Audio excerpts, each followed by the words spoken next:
sampuko ng kanilang sambahayan.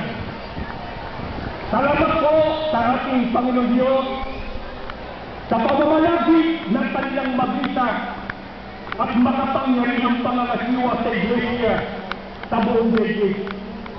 Na sa pamamagitan nito ay naihahanda tayo sa pagpalubog sa Panginoong Hesukristo upang kamtan natin ang ating pong kaligtasan. Mga kapatid, isainilang lang natin ang ating pong pagpapasalamat sa Panginoong Diyos at ang ating pagbubunyos. Marahil po, nasa